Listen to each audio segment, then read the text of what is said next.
Kemudian dia bersiap untuk menyembelih ayam bloro itu. Namun saat dia akan mulai mengeksekusi si bloro, mendadak dia seperti melihat bayangan Andi, anak laki-lakinya yang berusia 12 tahun, pada ayam bloro jantan yang dipegangnya itu. Dan Andi berteriak minta tolong. "Pak, jangan sembelih aku, Pak. Ibu, tolong." Suara teriakan Andi mengiang di telinga Aris. Aris pun segera melepaskan ayam bloro itu dan menyerahkan pisaunya pada sang juru kunci. Assalamualaikum warahmatullahi wabarakatuh. Halo Elin Story Lovers, apa kabar kalian semua? Semoga selalu dalam keadaan sehat, dimudahkan segala urusannya dan dilancarkan rezekinya, serta dijauhkan dari segala musibah, bencana, dan mara bahaya yang ada di dunia ini. Sebelum kita lanjut ke dalam story, jangan lupa subscribe, like, komen, dan share. Dan aktifkan tombol loncengnya agar kalian tidak ketinggalan dengan story-story yang terbaru. Open Diary.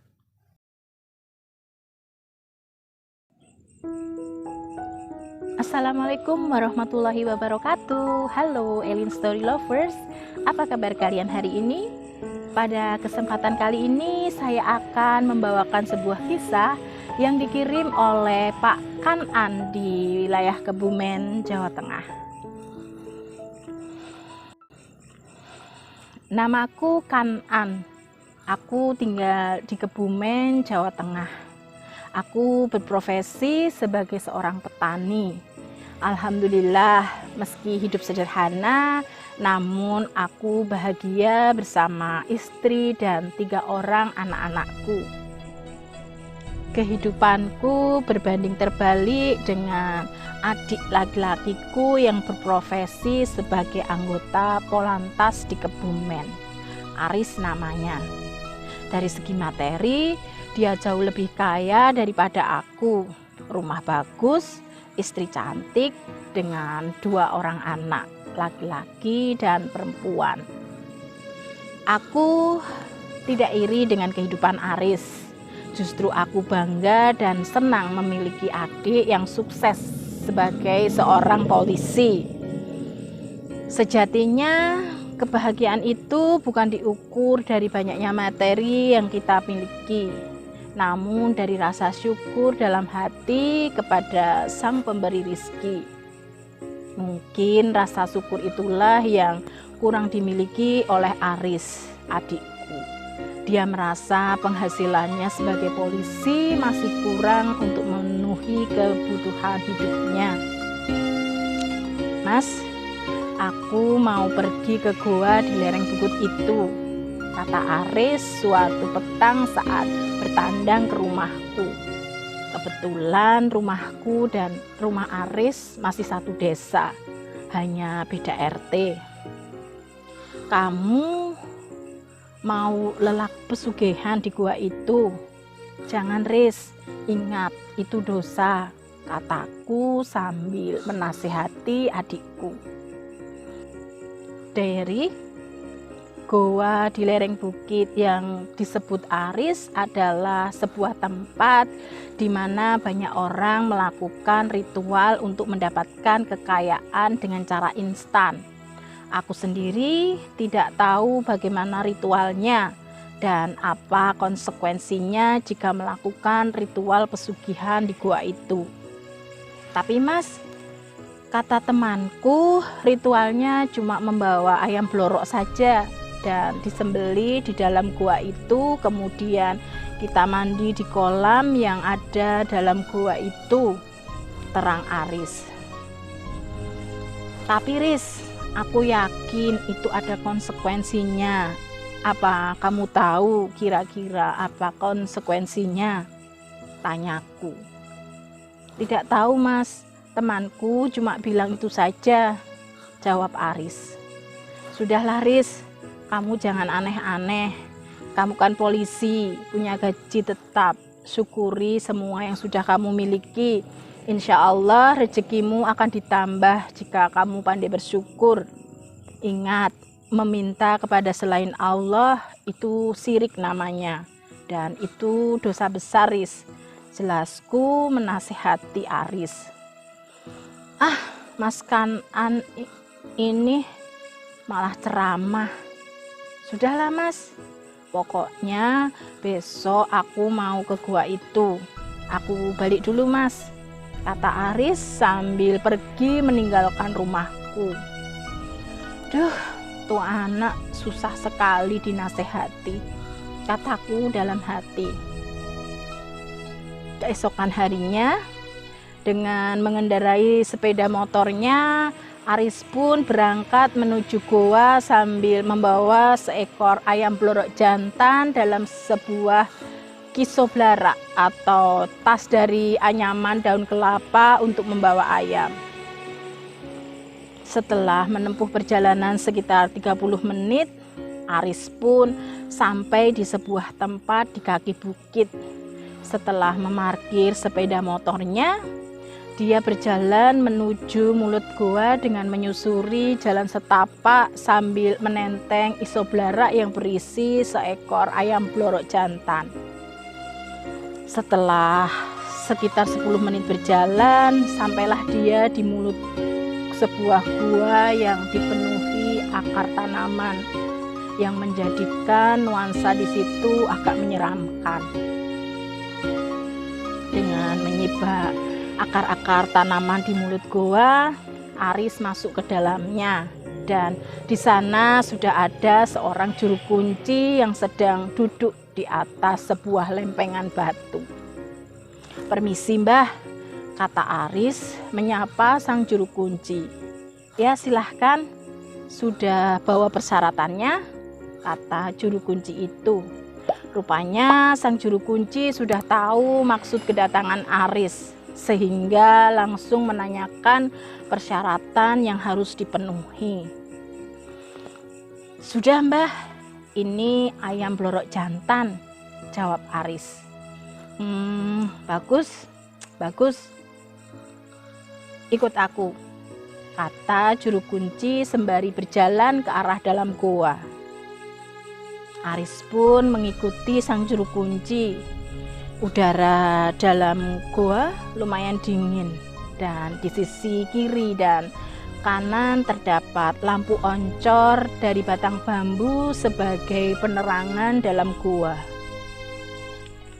Diary, setelah masuk sekitar 10 meter ke dalam goa, sampailah mereka di sebuah tempat di mana di situ terdapat kolam kecil yang airnya meluber, karena di sebelahnya terdapat sumber mata air yang mengalir dari dinding goa. Sang juru kunci kemudian duduk bersila di sebuah batu yang ada di tepi kolam kecil itu. Sini ayamnya, pinta sang juru kunci pada Aris. Aris pun menyerahkan ayam yang dibawanya. Sang juru kunci kemudian memegang kiso berisi ayam blorok itu sambil memejamkan mata dan mulutnya mulai komat-kamit membaca mantra. Diary, tak berapa lama kemudian dia membuka matanya dan berdiri mendekati Aris. Sekarang kamu sembelih ayam ini di kolam itu. Kemudian kamu mandi di situ. Setelah itu kamu boleh pulang. Nanti di kamarmu sudah ada uang 1 karung, kata sang juru kunci sambil menyerahkan ayam blorok yang sudah dikeluarkan dari dalam kiso, beserta sebilah pisau yang diambil dari balik bajunya. Aris pun memegang ayam dan pisau itu dan berjalan menuju ke dalam kolam yang kedalamannya hanya sebatas lutut orang dewasa. Diary, kemudian dia bersiap untuk menyembelih ayam blorok itu. Namun saat dia akan mulai mengeksekusi si Blorok, mendadak dia seperti melihat bayangan Andi, anak laki-lakinya yang berusia 12 tahun, pada ayam Blorok jantan yang dipegangnya itu. Dan Andi berteriak minta tolong. "Pak, jangan sembelih aku, Pak. Ibu, tolong." Suara teriakan Andi mengiang di telinga Aris. Aris pun segera melepaskan ayam Blorok itu dan menyerahkan pisaunya pada sang juru kunci. "Mbah, nggak jadi." Begitu kata Aris sambil berlari keluar dari dalam gua.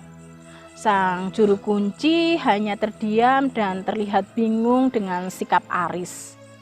Sementara itu di rumah Aris, istri Aris masih terlihat panik dan berteriak minta tolong.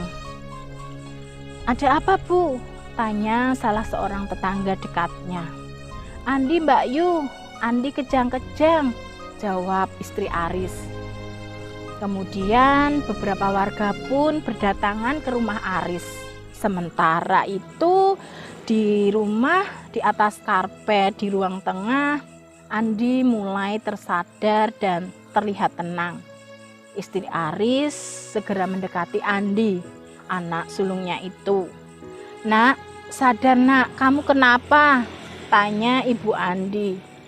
"Minum dulu, Ndi," kata Bu Warti, tetangga Aris. Andi pun meminum segelas air putih pemberian Bu Warti.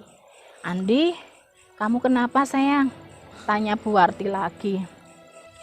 "Tadi Andi dipegangin makhluk menyeramkan dan direbahkan. Kemudian Bapak mau menyembelih Andi, Bu," jawab Andi polos. Mereka yang ada di ruangan itu pun nampak bingung dengan penjelasan Andi. Jangan-jangan anak ini mimpi dan mengigau, pikir mereka. "Sudah, Andi, mungkin tadi kamu mimpi buruk," kata istri Aris menenangkan anaknya.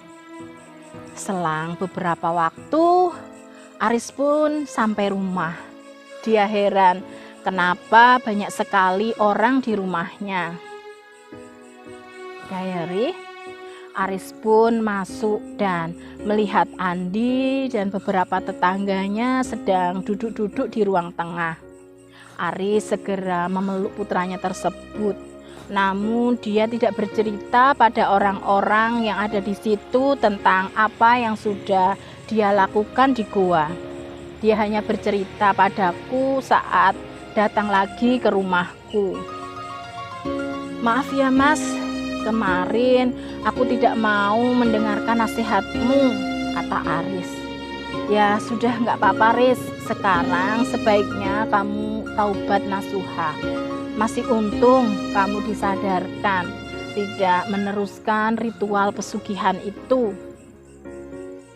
Coba kalau terus, kamu jadi kaya tapi kehilangan anak. Syukuri apa yang sudah kamu miliki saat ini. Insya Allah nanti rezekimu akan bertambah. Dan yang pasti membawa berkah. Nasihatku pada Aris adikku." Demikian sebuah kisah yang dikirim oleh Pak Kanan di Kebumen, Jawa Tengah. Terima kasih Pak Kanan yang sudah bersedia mengirimkan kisahnya di Elin Story. Nah, buat kalian yang mempunyai kisah yang serupa dengan kisahnya Pak Kanan atau mempunyai pengalaman hidup yang tidak bisa kalian lupakan sepanjang hidup kalian, silahkan kalian kirim di elins.story@gmail.com. Terima kasih. Wassalamualaikum warahmatullahi wabarakatuh.